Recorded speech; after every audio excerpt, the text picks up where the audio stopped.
not protected and served this community. So Kent Zimmermann, attorney, I want to give everybody a chance. Listen, first of all, it's two separate police departments that we're talking about. I don't think there's some vast conspiracy among the police departments to instigate violence. But the important thing that I would point out that I saw reported about today's shooting is that 2 officers reportedly fired at the same time on this 23-year-old suspect.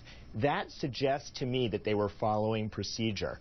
They felt they were in imminent harm. They felt as if they were in imminent harm, and they had to react, and I don't think it's a coincidence that they both shot at the same time. So you think the fact that both of them unloaded their weapons, and we don't know how many shots were fired at this point, information is still coming in, but you think that's a sign that they acted appropriately because they both fired at the same time? I'll start with Kent Zimmermann, attorney. Should this convenience store video be shown to the grand jury, or is it totally irrelevant? Well, prosecutor, St. Louis County Prosecutor Bob McCullough has said he is going to show this video to the jury and to the grand jury. And there's this old saying, Jane, you know the saying that a grand jury would indict even a ham sandwich. In this case, I actually don't think it's likely that this... Go ahead. Yeah, there you go. So I think it's a long shot that the officer is going to be indicted. Part of that is because McCullough has suggested that he's going to show that videotape. Also, officers have said that they have at least a dozen witnesses who back up officer accounts of what happened during this shooting. Also, a big factor, and I actually went to college in St. Louis. I worked during college in this courthouse where the grand jury is going to convene. 70% of the jury pool in St. Louis County is white, and many believe that this case is breaking down along racial lines, so that may well play into whether or not there's an indictment. Now, Kent Zimmermann, attorney out of Chicago, you're familiar with this procedure.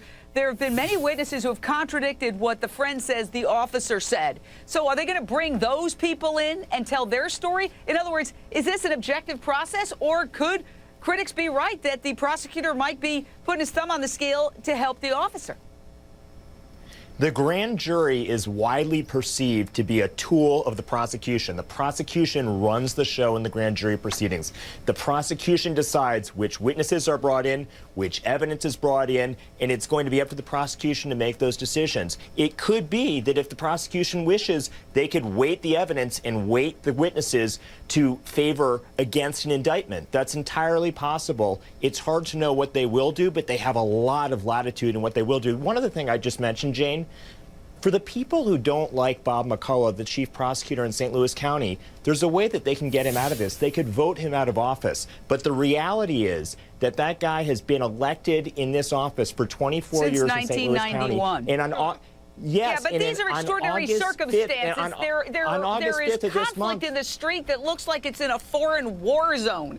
Yeah. I mean, this is not your everyday situation. Extraordinary times call for extraordinary measures. That's not a reason to get rid of the prosecutor. That's not a reason to get rid of the prosecutor. No, but an inherent bias and a favoritism towards police. He doesn't have an inherent bias. You don't know that. And see, that's the part I don't understand. Tell me what the inherent bias is. What's the inherent bias? Hold on. You asked a question. Okay, go ahead, Mom. What it is. He has his father was a police officer who died at the hands of a black man. Every one of his family members immediately works for the police department. A couple of days ago, he made a comment in favor of the police department. He did not prosecute 2 white officers. Hold on a minute. Hold on a minute. If you look at the relevant precedent, that's not a reason for himself to recuse. He did not prosecute 2 white officers who shot 2 unarmed black men at a Jack in the Box right there in Missouri. So please, do not. And I don't know that. I haven't been able to confirm that. Jane, I don't like the idea. All right.